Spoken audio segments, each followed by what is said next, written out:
Pag ganito yung aking napuntahan, hindi ko maiwasang sumayaw sa kanyang kagandahan.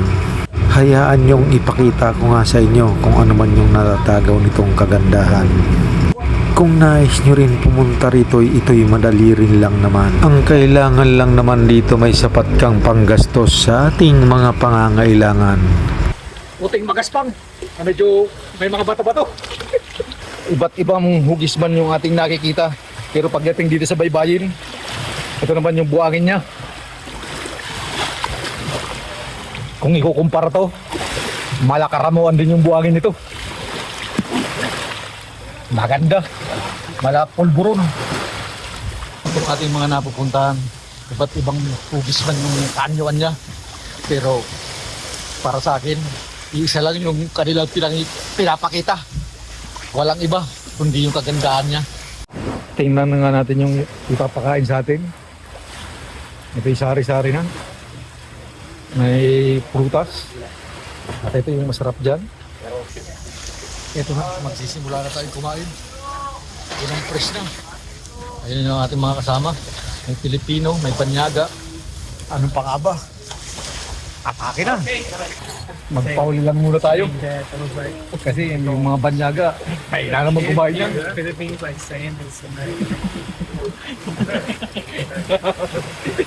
Lamang yung Pilipinong kumain dyan.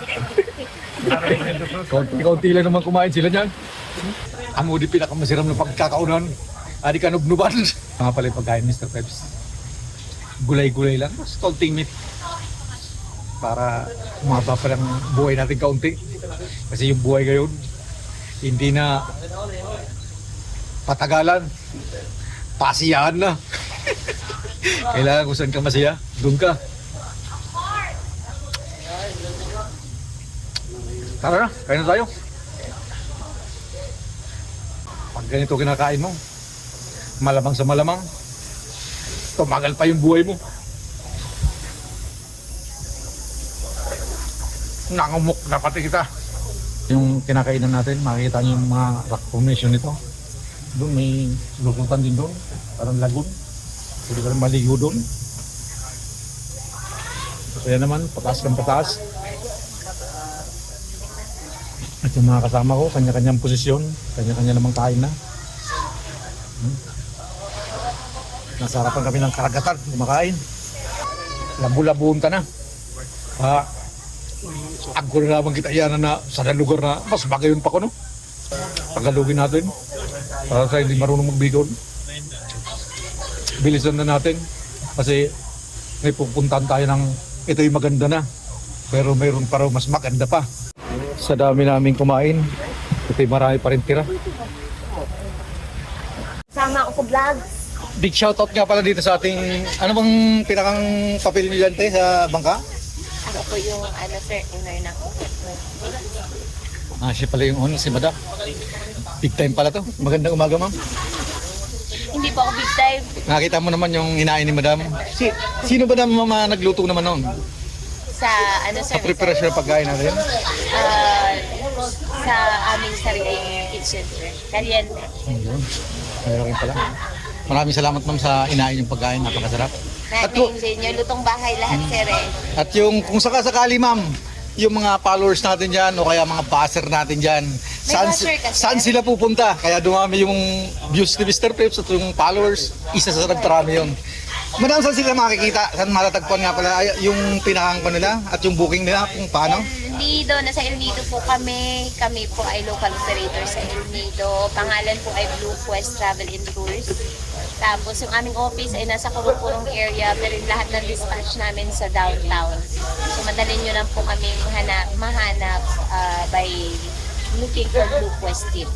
At kung sakasakali, madam, magkano nga yung per head doon sa bangka? Sa shared tours natin is 1,200 sa tour A, 1,300 sa tour B, 1,400 sa tour C, and 1,200 sa tour D.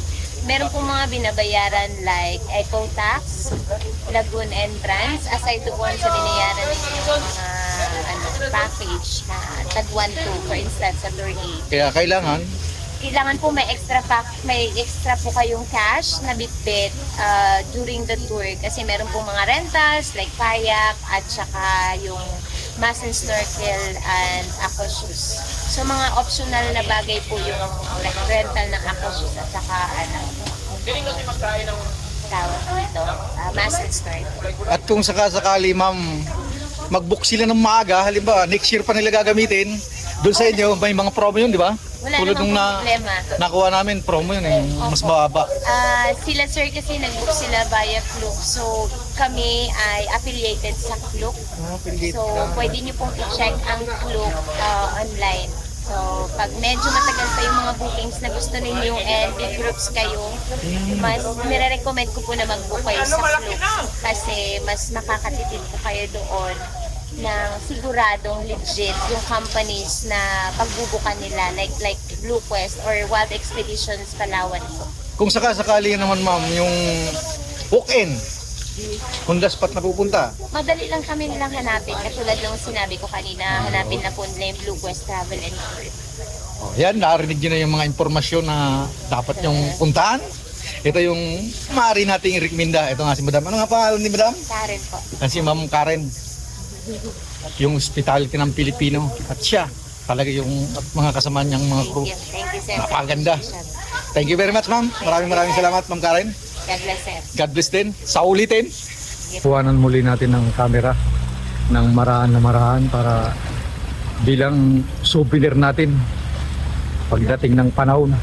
Makita rin ang karamihan at ng ating mga kapwa-apuan yung ating pinapakita.